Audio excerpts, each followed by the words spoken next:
할렐루야. 오늘 주님께서 우리 찬양대 찬양 기뻐 제물로 받으신 줄 확신합니다. 우리가 이와 같이 정말 정한 시간에 예배 드릴 수 있다는 것은 정말 감사하고 기쁜 일입니다. 오늘 이 기쁨이 우리에게 충만하기를 원합니다. 제가 볼 때 이 기쁨, 예배의 기쁨은 예배를 사모함과 기쁨이 같이 가는 것 같아요.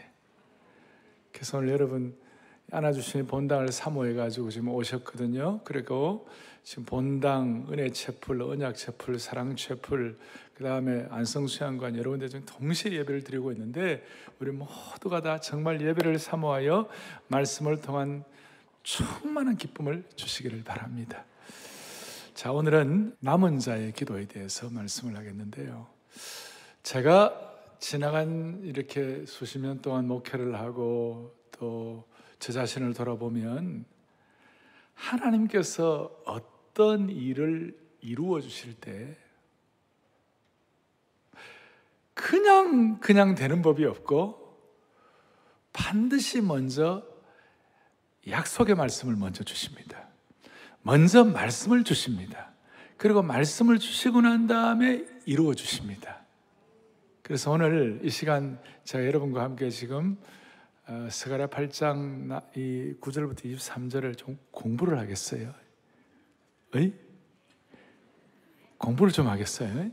그러니까 제가 또록또록 말씀할 테니까 이 내용 가운데 여러분들이 딱 말씀 가운데 주님 저 말씀이 제 말씀이다라고 레마의 말씀으로 받아가지고 그 말씀이 집중될 때 그 일을 통하여 말씀대로 여러분의 삶과 인생이 이루어지는 것입니다. 자, 오늘 스가랴 8장은 처음에 회복에 대해서 말씀합니다. 무슨 회복인가? 적당한 회복이 아니라 온전한 회복, 통전적인 회복. 그러니까 회복에 관해서 사각지대가 없기를 바라는 것이에요. 그래서 지난주일 회복의 약간 예고편을 보여주셨는데 지난주일은 앞부분에 8장 4절 5절에서 무슨 회복을 주셨냐면 예루살렘, 폐허된 예루살렘이 진리의 성읍이 될 것이다. 여호와의 성산이 될 것이다. 그리고 회복된 증거가 뭐냐면 길거리마다 노약자들, 노인들과 어린아이들이 약자들이 뛰어놀고 춤추며 기뻐할 것이다. 그게 뭐냐면 안전과 평강이 회복되었다, 그 뜻이에요.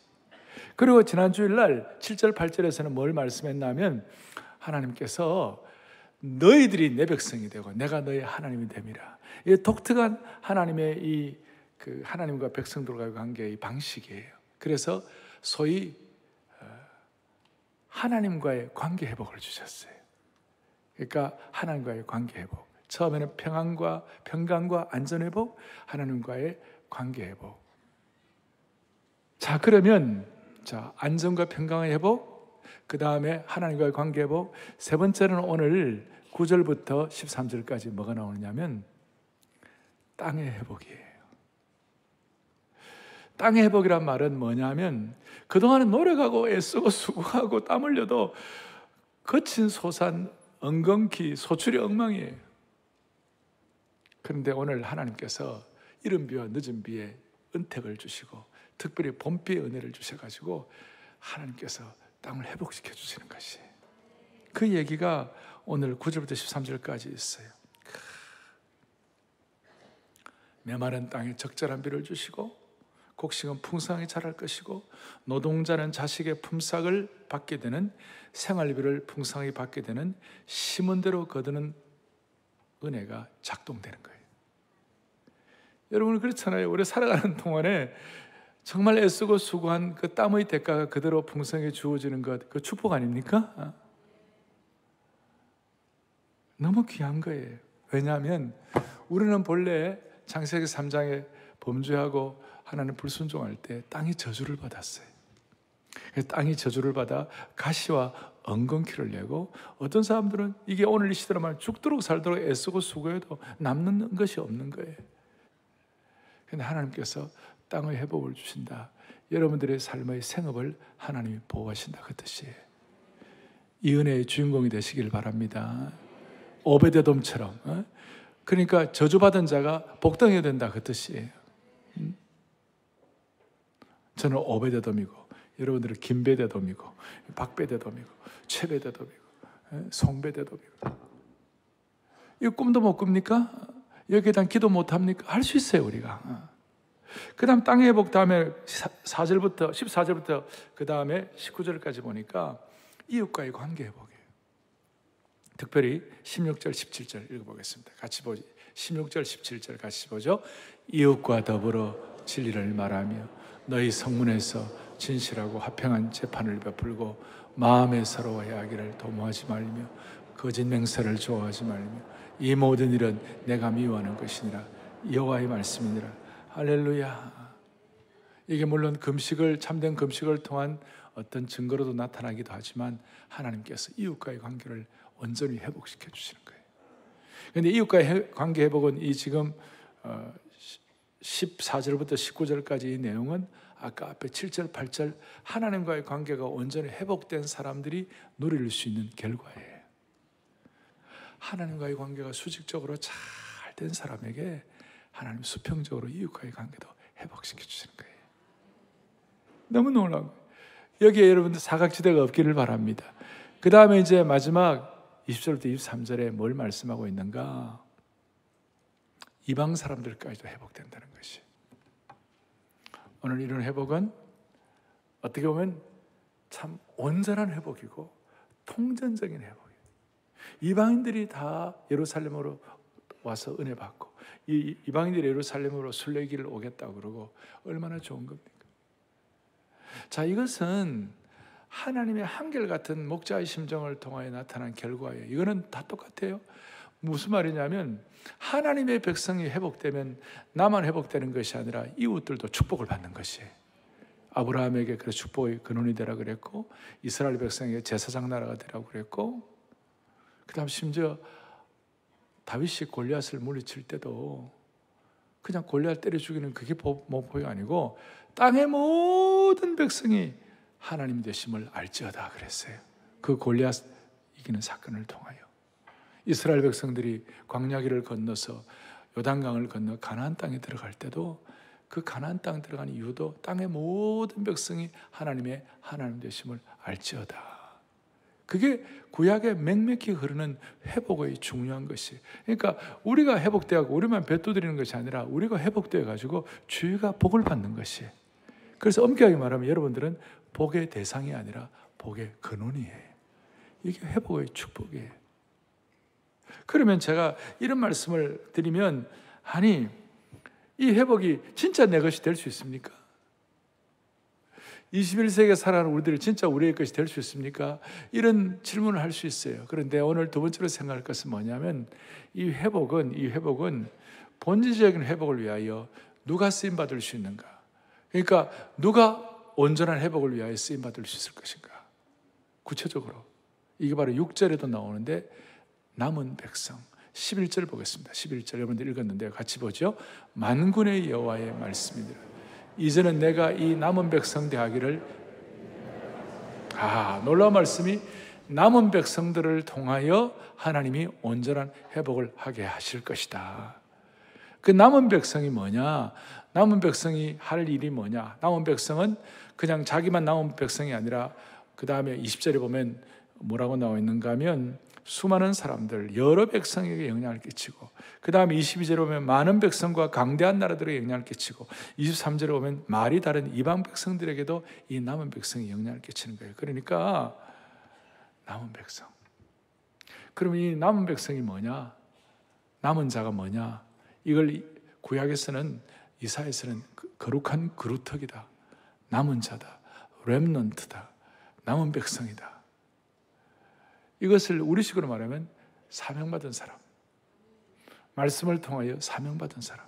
오늘 여기 말씀을 통하여 여러분들이 내 것으로 깨닫고 적용하기를 원하는 사람, 좀 더 들어 말씀을 통하여 사명이 목숨보다 더 중요하다고 할 수 있는 사람. 하나님은 온전한 회복을 원하시는데 온전한 회복을 위하여 사각지대가 없기를 원하시는데 땅의 회복, 내 생업의 회복, 하나님과의 관계 회복, 이웃과의 관계 회복, 만민과의 관계 회복 하나님 원하시네. 누굴 통하여? 남은 백성. 말씀을 통하여, 이 말씀이 나를 통하여 사명자의 삶을 살게 한다. 그래서 사명이 목숨보다 중요하다고 생각한 사람들, 이걸 좀 더 신구약 전체의 큰 흐름으로 보면 요한계시록 14장 4절에 이런 내용이 나와 있어요. 보죠. 이 사람들은 순결한 자라 어린 양이 어디로 인도하든지 따라가는 자며 하나님과 어린 양에게 속한 자들이니. 주님 따라, 목자 따라가면서 하나님과 어린 양에게 속한 자들이니, 이 사람들이 남은 자라는 것이. 그래서 구약에는 이 남은 자 신학이 굉장히 중요해요. 그래서 구약의 남은 자 신학을 remnant theology, remnant theology, 남은 자의 신학이라고 그래요. 이 남은 자의 신학이라는 것은 소수, 남은 자 신학은 뭐라고 하느냐? 소수자, 소수의 남은 자가 다수의 백성, 전체 백성을 살린다는 것이에요. 그래서 안아주신 본다고 우리들이 오늘 남은 자로서의 사명을 각성하고 마음의 꿈을 꾸고 집중하고 하나님 앞에 적용하면 여러분 우리 주위가 사는 것이에요. 남은 자가 남은 자의 사명을 감당하면 전체가 해결되는 것이에요. 우리가 아무것도 아닌 것처럼 이 예배를 드리면 이렇게 목숨 걸고 와가지고 예배를 드리는 이유가 우리가 남은 자의 사명을 가지고 이 사명 잘 감당할 때 국가적으로도 역사적으로도 간당간당한 이 모든 것들이 자기도 모르게 하나님이 해결해 주시는 것이에요. 이 남은 자의 은혜예요. 이 남은 자를 통하여, 이 remnant theology, 남은 자를 통하여 어린 양의 피에 젖은 사람들, 이런 사람들을 통하여 사명이 목숨보다 중요하다고 말씀을 통해 확증한 사람들을 통해 무슨 일이 벌어지는가? 이 남은 자가 구약의 아브라함 시대 때는 의인 10명이 있으면 큰 도시가 회복되는 것이. 엘리야 시대 때 완전히 다 무너졌어요. 엉망진창이에요. 제단이 무너졌어요. 무너진 제단이에요. 그랬을 때 하나님께서 엘리야를 위하여 뭐라고 말씀하셨어요? 엘리야가 나만 남았습니다. 그랬을 때 아니야, 너만 남은 게 아니야. 바알에게 무릎 꿇지 않는 7,000명을 하나님이 예배하신 것이야. 오늘 우리가 이 예배를 드릴 때 아마 오늘 예배 1, 2, 3, 4부하고 청년대학부 주일학시만 아마 우리 오늘 한 15,000명 정도 모였을 거예요. 하나님이 이 시대를 위하여 15,000명을 예배해 놓으신 것이에요. 1970년대 후반에, 중후반에 용산에 허름한 그 서민 아파트에, 18평짜리 아파트에 청년들 몇이 모였어요. 그 삼교 공동생활하고 같이 먹고 꿈꾸고 같이 기도하고 그렇게 했어요. 어느 날 열왕기상 18장을 읽다가 엘리야가 무너진 제단을 수축했다. 제단이 무너졌구나. 그걸 보고 가슴이 뜨거워져가지고 하나님, 무너진 제단, 20세기 말 21세기에 무너진 제단을 수축하게 하여 주십시오. 그 이름을 나불이라고 붙이고 그래갖고 같이 마음을 같이 해서 21세기에 무너진 재단을 수축해달라고. 그 사람들은 그때 그 당시는 자기 한 몸 가누기도 힘들고 미래가 전혀 보장되어 있지 않고 생활 자체를 염려해야 될 그런 젊은이들인데, 주여 21세기에 무너진 재단을 수축하게 하여 주십시오. 그게 바로 남은 자들이에요. 남은 자들. 그러면서 지구본을 안고 울고 있잖아요. 자, 기가 막힌 거예요. 하나님께서는 회복의 사각지대가 없도록 하나님이 남은 자들을 써주시고 남은 자들을 통하여 하나님이 일하십니다. 그럼 구체적으로 남은 자들이 어떻게 하면 남은 자가 됩니까? 내가 남은 자다 이렇게 큰 소리 칠 사람이 어디에 있습니까? 그러니 오늘 여러분들과 제가 오늘 찬양대가 오늘 온라인 오프라인으로 또 은혜채플, 언약채플, 사랑채플, 그 다음에 안성수양관, 패밀리채플 모든 것에 예배드리면 방송 듣는 모든 분들 마음속에 그럼 내가 어떻게 하면 남은 자 될 수 있나? 처음부터 남은 자가 어디 있어요? 남은 자는 남은 자의 기도를 하면 남은 자가 되는 것이에요. 그래서 오늘 본문을 통해 남은 자들이 보통 하는 기도가 세 가지가 있어요. 몇 가지가 있다고요? 세 가지. 이 세 가지를 여러분들이 잘 기도하면 하나님이 역사하시는 것이에요. 첫 번째, 오늘 본문에 보니까 12절에 보니까 곧 평강의 씨앗을 얻을 것이라. 그래서 쭉 이제 그 추수가 나와 있어요. 본래 저 평강의 씨앗을 얻을 것이라는 말이 본래 전에 개역 성경에서는 평안한 추수를 얻을 것이라 그랬어요. 그러니까 첫 번째 남은 자의 기도 제목은 뭐냐면 영적 추수를 기도하면 남은 자가 됩니다. 아니, 남은 자는 영적 추수를 위해 기도하는 것입니다. 영적 추수를 위하여. 뒤에 21절에 보니까 이 성읍 주민이 저 성읍에 가서 이르기를 우리가 속히 여호와를 찾고 여호와께 은혜를 구하자면 나도 가겠노라. 영적 추수예요. 영적 추수란 것은 복음으로 죽은 자를 살리는 것이 영적 추수예요.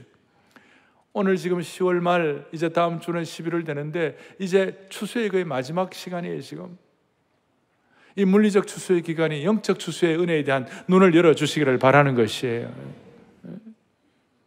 제가 영적 추수를 위해서 기도하면서 어저께 토요비전 새벽 예배 하는데 지난 10여 년 전 30주년 잠실체육관에서 우리가 예배드리던 30주년 기념 감사 예배드리던 그 내용이 나오는데 그렇게 마음이 그렇게 와닿았어요. 그러면서 주셨던 은혜들을 갖다 상상해 보았어요. 여기 한번 30주년 잠실체육관 그 예배에 그 잠실에 그게 2008년도 10월 달에 잠실체육관에 그 예배에 참여한 분 손 한번 들어보세요. 할렐루야. 많이 계시네요. 잠실 때 어떠셨어요? 어떻게 좋았어요? 너무 감사하고 귀한 일이었고 기적과 같은 일이었고 그 잠실체육관 하게 된 이유가 제가 부임하고 한 1, 2년쯤 뒤에 한 주일에 주일 예배에 새로운 사람이 2,000명이 더 왔어요. 제가 다시 얘기할게요. 200명이 아니고 2,000명이 더 왔어요. 한 주일에. 그 2,000명이 그 중에 수평이동 됐다면 욕 많이 들어먹었을 텐데 2,000명 가운데 대부분이 초신자들이고 청년대 학생들이었어요. 얼마나 놀라운지 몰라요. 그리고 돌이켜보니까 지난 17년간 세례, 학습, 유아 세례 준 분들이요 2만 명이 넘어요. 별로 안 놀라시는데 여러분 2만 명이 세례, 학습, 유아 세례를 받았다니까. 이거는 진짜 제가 무슨 숫자를 그리고 잠실에 그날 온 사람들이 54,000명이 왔다니까요. 제가 뭘 말하는가 하면 영적 추수를 얘기하는 것이에요. 하나님 영적 추수의 용량, 영적 추수에 대한 기도 제목이 다시 회복되게 해달라고. 그러면 우리가 남은 자가 된다고요. 우리 이번 가을 대각성 전도 집회는 좀 독특하게 할 거예요. 복음 도시락도 할 것이고 온라인으로 맞게 우리가 뭘 좀 진행할 거예요. 지금 우리 코로나 시대에 맞는 뭔가 방향을 잡으려고 지금 많은 애를 쓰고 있어요. 사랑하는 교우들이요, 여러분과 제가 이 영적 추수를 진짜 기도한다면 우리가 남은 자가 되는 것입니다. 그럼 이렇게 얘기하면 목사님 그게 잘 되겠습니까? 저도 비비는 언덕이 있으니까 말씀드리는 거죠. 비비는 언덕도 없이 제가 영적 추수가 일어날 것이다. 아니에요. 추수가 잘 되려면 적당한 비가 와야 되는 것이에요. 비가 내려야 추수가 되는 것이에요. 3년, 4년 비가 오지 않으면 추수가 일어날 수가 없지요. 여러분 스가랴 10장 1절을 다 같이 스가랴 10장 1절 중 시작. 봄비가 올 때 여호와 곧 구름을 여호와께 비를 구하라. 무리에게 소낙비를 내려서 밭의 채소를 각 사람의. 할렐루야. 저는 봄비를 믿습니다. 여기에 은혜의 봄비를 믿습니다. 이게 실제 추수에도 봄비가 내려와야 되고 그 다음에 이제 이른 비와 늦은 비를 주신다고 그랬어요. 그리고 이른 비와 늦은 비에 성령의 소낙비와 이른 비와 늦은 비에 은혜의 비를 주실 때 영적 추수가 가능하다는 것입니다. 저는 어릴 때 설교자들이나 봉사들이 설교할 때 하나님 이 교회에 이른 비와 늦은 비를 주옵소서 그러면 그 말 들었을 때 굉장히 신비하게 느껴졌어요. 오늘 여기 젊은이들 가운데 신앙 세계에는 이른 비와 늦은 비가 있느니라. 이거는 계절을 초월해 주시는 성령의 단비를 말하는 것이에요. 계절을 초월하는 성령의 소낙비를 말씀하시는 것이에요. 사랑하는 교우들이여, 이른 비와 늦은 비의 혜택이 있기 때문에 우리는 영적 추수를 기대할 수가 있는 겁니다. 오늘 코로나 시대에 우리 찬양대부터 시작해가지고 모든 별관, 모든 방송 온라인 참석한 모든 분들 주여 가정마다 개인마다 오늘 영적 추수를 위한 이른 비와 늦은 비의 성령의 단비를 경험하게 하여 주십시오. 저는 개척 초기에 교인들이 없으니까 교회당 의자를 붙잡고 기도했어요. 주여 오늘 이 의자에 하나님의 이른 비와 늦은 비를 주셔가지고 생명의 복음의 영광을 깨닫고 많은 사람들이 구원받게 해주셔서 예수 믿는 사람 여기 와서 앉게 해달라고. 오늘 여러분들이 예배 마치고 나갈 때 꼭 기도해 주세요. 잠깐이라도 주님 이 자리에 사부 때 또 계속 우리 교회에 이 자리에 믿지 않는 자들이 와서 하나님께 영광 돌리게 하여 주옵소서. 자, 하나님은 온전한 회복을 아무나 하게 하지 않으시고 남은 자를 통하여 이루게 하시는데, 남은 자는 첫째, 영적 추수를 위해 기도하면 남은 자가 된다. 아니, 남은 자는 영적 추수를 위해서 기도한다. 두 번째로는, 남은 자는 오늘 본문에 보니까 13절부터 쭉 보니까 지도자들을 위하여 기도하면 남은 자가 됩니다. 아니면 기도하다가 지도자가 되는 것입니다. 남은 자는 지도자들을 위하여 기도하는 것입니다. 13절에 유다 족속아, 이스라엘 족속아, 너희가 이방인 가운데 저주가 되었다. 근데 저주받은 너희가 이제 복이 되겠다. 저주받은 자가 복덩이가 되겠다. 영적으로 보면 우리는 본래 저주받은 자였어요. 사탄의 종로로, 사탄의 쫄개가 되었어요. 우리가 왜 저주가 되었는가? 이스라엘 백성은 왜 저주가 되었는가? 그게 엉터리 지도자들 때문에. 스가랴 아까 10장을 얘기했는데 10장 2절 3절에 무슨 드라빔들 거탈한 것들과 복술지 않은, 진실하지 않은 걸 보고 엉터리 거짓 지도자들이에요. 그래서 목자가 없으므로 공고를 당하는 3절에 내가 목자들에게 노를 바라여 있나. 엉터리 목자들 때, 엉터리 지도자들 때문에 백성들이 유리하고 저주를 받고, 그런데 제대로 된 우리의 선한 목자 되신 예수님 때문에 우리가 복덩이가 된 줄로 믿습니다. 이를 위해 그냥 되는 것이 아니라 지도자들을 위하여 기도해 주셔야 되는 것이에요. 잘못된 지도자를 만나서 죽을 고생을 하는 나라와 민족이 얼마나 많습니까? 제가 하나 대표적으로 베네수엘라의 자원은 얼마나 좋았냐면 단위 면적당 세계 석유 매장 1위에 1위. 자원 부국에. 그런데 지도자 하나 잘못 만나가지고 엉망진창이 됐어요. 이름이 차베스라는 못된 니은 오미음이야. 제 믿음의 동력자 가운데 하나가 베네수엘라에 이민 가가지고 거기서 베네수엘라 최고의 의류 사업가가 됐어요. 그리고 베네수엘라에 우리 이민자들이 좀 있는데요. 그런데 차베스가 지도자적으로 나와 전부 다 망했어, 전부 다. 지도자 하나 때문에 우리 이민자들까지 죽을 고생을. 남미의 사회주의를 수출하고 그 돈 갖고 못된 짓 하고. 여러분, 지난주에 우리가 시끄러웠던 것 중에 하나가 항미원조라는 말이 있어요. 항미원조란 말이 뭐예요? 중국의 지도자하고 그 다음 평양의 지도자하고 6.25 기념을 하면서 70주년 해가지고 항미원조. 6.25는 승리하는 자기들끼리 승리하는 전쟁이었다 그러고, 한마디로 말하면 남한을 공산화 못 시킨 거지. 억울하다 그게. 정신 바짝 차려야 돼요 지금. 아프리카의 이디오피아는요 1970년대만 하더라도 기가 막히게 멋진 나라였어요. 에디오피아는 아프리카의 부국이었어요. 아프리카에 악숨, 고대 근동 제국의 3대 제국이 있는데, 페르시아 제국, 이집트 제국이 있는데 그게 악숨 제국이 있어요. 여왕 시바의 후예들이에요. 여러분, 우리가 70년대에 우리가 죽을 똥살똥 GNP, 우리 1인당 국민소득 1000불이 되면 좋겠다, $1000 우리가 막 노래를 불렀어요. 근데 아프리카 이디오피아는요 1960년대에 벌써 10년 전에 개인 소득 1인당 $3000였어요. 그래 잘 살던 나라가 70년대 중반에 공산사회주의가 정권을 잡았어요. 지도력을 잘못 만나고 나라가 완전히 나락으로 떨어지고 엉망진창이 됐어요. 그런데 나중에 다시 그리스도인들이 정신 차려가지고 크리스찬 총리가 생기고 지금 이디오피아는 많이 회복이 돼가고 있어요. 사랑의 교회하고 또 10여 년 전부터 우리가 관계를 하고, 한국 교회하고도 관계를 하고. 지도력 하나가 난 결과예요. 한국 교회, 한국 사회에 다시 한번 지도력을 세워주시기를 바랍니다. 한국 사회, 한국 교회도 세우지 않고 끌어내리는 사람이 너무 많아요. 우리는 아까 기도도 했지만 경쟁 구도가 아니에요. 미션 구도로 가야 되는 거예요 지금. 그래서 우리 대한예수교 장로 총회가 원래 총회 슬로건이 뭔지 알아요? 끌어내리지 말고 세우자. 그래서 세움이야, 세움. 여러분, 세움이 영어로 뭔지 알아요? SEUM이에요. 아주 못 알아듣는 분들은 정신. 그래서 총회 SEUM이라고 써놨어요. 총회에다가 세우자고, 제발 이젠 좀 세우자고, 지도자의 복을 달라고. 그래서 이런 지도자의 복을 달라고 기도하고 하다 보면 영적 추수에다 눈을 뜨는 것이에요. 영적 추수에다 눈을 뜨면 우리의 에너지가 낭비되지 않는 것이에요. 중요한 것에 에너지를 두는 거예요. 여러분, 한국교회 비난하고 한국교회 내에서 똑똑하다는 사람들이 한국교회가 영적 추수 못한다고 막 비난합니까? 천만의 말씀.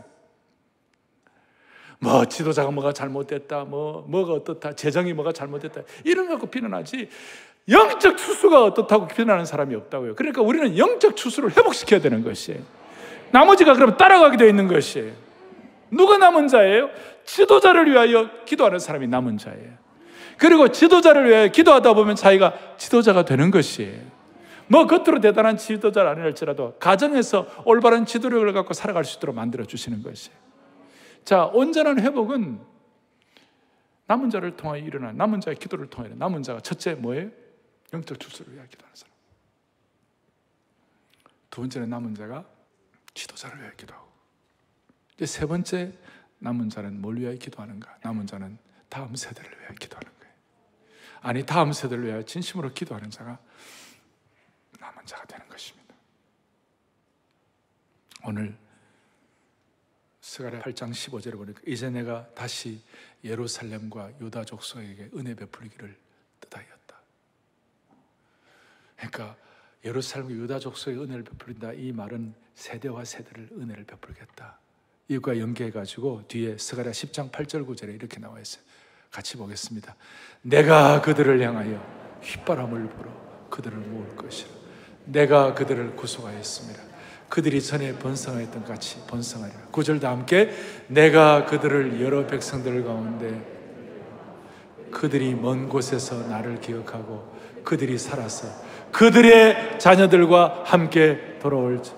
할렐루야. 그들의 자녀들과 함께 돌아올지라. 믿음의 계승을 위하여 기도해야 되는 거예요. 여러분, 지금 우리는 다음 세대, 우리의 자녀 세대를 위하여 기도하는 것이 진짜로 절실해졌어요. 절실해졌어요. 오늘 이 예배에 왜 왔습니까? 오늘 예배, 현장 예배를 우리가 고수한 이유가 뭡니까? 그 중에 중요한 것 중에 하나는 다음 세대에 이 예배를 물려줘야 되는 것이에요. 다음 세대가 이 살아있는 예배가 물려지지 않으면 다 죽어요. 다 죽어. 정말 우리 공부합시다. 정말 다음 세대의 믿음의 계승을 물려주는 기도가 있기를 바랍니다. 제가 한 2주 전에 우리 교회 어떤 남자 집사님하고 대화를 하는데 그 집사님 내가 참 감동적인 얘기를 들었어요. 이분이 사업하고 바쁜 분인데 아주 바쁜 가운데서도 성경 필사를 한 번 다 했대요. 신구약 다 필사를 다 했대. 젊은, 그러니까 연세가 그렇게 60채 되지 않은 분인데, 아이고, 성경을 다 필사했더라. 사업하시면 얼마나 바빴겠어요. 지금 2번째 필사를 하고 있더라. 왜 그렇게 하시느냐 여쭤보니까 답이 본인은 1대 신앙이고 본인이 아이들에게, 자식들에게 볼 때 자기가 무슨 당신이 큰 무슨 믿음의 큰 대단한 본을 보이는 그런 사람도 아닌데 한 가지는 자기에게 분명하다는 거예요. 이 집사님께 믿음 하나는 다음 세대의 자녀들에게 계승해야 되겠다. 딸이 둘이 있는데 그래서 2번 하는 이유는 2번 하는 이유는 한 자녀에게 한 권씩 주려고. 난 속으로 5명이면 큰일 날 뻔했네 내가. 근데 얼마나 좋아요? 그래서 적어도 그 2권을 딸들에게 내가 아빠가 필사한 거야 성경 한 권씩 주면 그 딸들이 적어도 은혜의 테두리에서 벗어나지 않을 것이라는 확신이 왔대. 여러분, 이게 마음으로, 이게 몸으로, 믿음으로 기도하는 것이에요. 사랑하는 교우들이여, 성경을 필사하는 마음으로 다음 세대에 기도의 역사를 남기기를 바라는 것이. 지금 코로나 상태에 우리 아이들 큰일 났어요. 온갖 음란의 바다, 온갖 게임의 바다, 온갖 지금 SNS의 바다에 빠져가지고 풍덩풍덩 빠져가지고 지금 꼴깍꼴깍 넘어가기 직전이에요. 기도를 통하여 믿음의 구조대를 보내야 돼. 그 파도에 지금 통계가 나왔는데요, 코로나 이후에 온라인 수업으로 사이버 중독이 심화됐다는 거예요. 사이버 중독이 심화되니까 그것으로 끝나는 게 아니라 애들이 이 감정 통제 능력이 상실되는 거예요. 애들이 뭐냐면 갈등과 분노 조절이 잘 안 된다는 거예요. 그래서 고통을 호소하는 거예요. 지난달 부산에서 있었던 얘기인데 중학생 딸이 자기 엄마가 자가격리를 위반했다고 경찰에 직접 신고한 사건이 있었어요. 알고 보니까 엄마하고 말다툼하다가 엄마가 잠깐 밖으로 나간 것 같고 엄마가 자가격리 위반했다고 신고한 거예요. 감정 조절이 안 되는 거예요. 지금 우리 아이들 너무 불쌍한 거예요. 우리 아이들이 다시 신앙 안에 들어올 수 있다. 그래서 우리가 토요일 전 새벽 예배를 하는 것이고, 그래서 우리가 암송을 하는 것이고, 이번 토요일 날 여러분들 많이 들어오세요. 자리가 없으면 저 2층, 8층까지 올라가가지고 자녀들을 어떻게 제대로 키울지, 감정 조절이 안 돼가지고 고통당하는 자녀들을 우리의 기도를 통하여 조절할 수 있도록 은혜를 주시기를 바라는 것이에요. 정리를 하겠습니다. 대한민국의 역사를 여러 가지 역사 해설을 합니다. 그런데 대한민국 역사를 지난 50년대, 60년대는요, 피의 역사예요. 피를 흘린 거예요. 6.25 전쟁을 하고. 그리고 70년대, 80년대, 60년대 후부터 70년대, 80년대는 땀의 역사예요. 산업화를 위하여 우리 시대의 사람들이 죽을 고생하는 선배들이. 근데 90년대 후반부터 갈등의 역사가 시작됐어요. 지금은 어떻게 해야 돼요? 이 문제를 어떻게 합니까? 땀, 갈등이 중요한 화두어라면 이제 지금은 뭐든 눈물이 화두어가 돼야 돼요.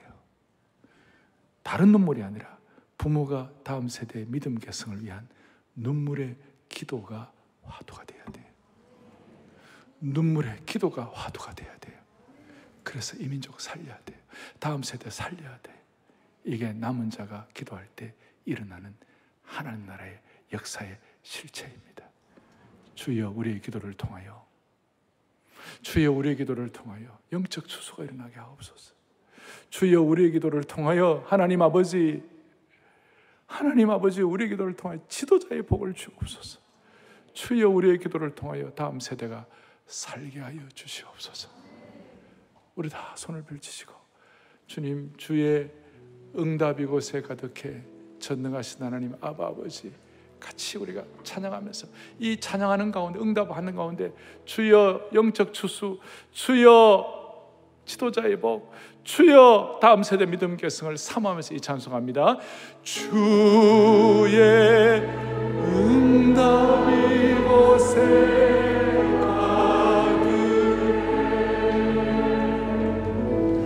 전능하신 하나님 아버지, 찬양받기 합당한 존귀하신 주님, 주의 응답 이곳에 가득해. 다시 한번 주의 응답, 주의 응답 이곳에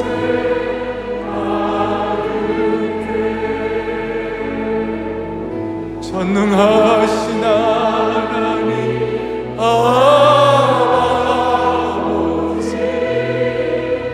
사랑받기 합당한 존귀하신 주님, 주의 응답 이곳에 가득. 가슴에 손을 얹겠습니다.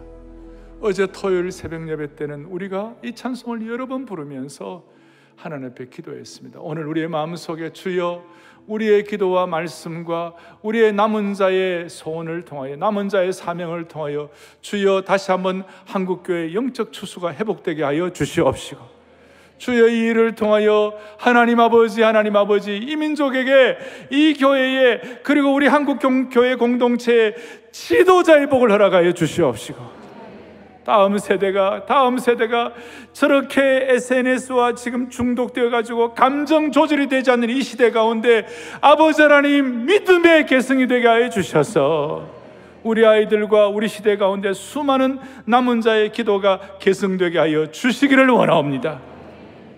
우리 주 예수 그리스도 받들어 간절히 기도 올리옵나이다. 아멘.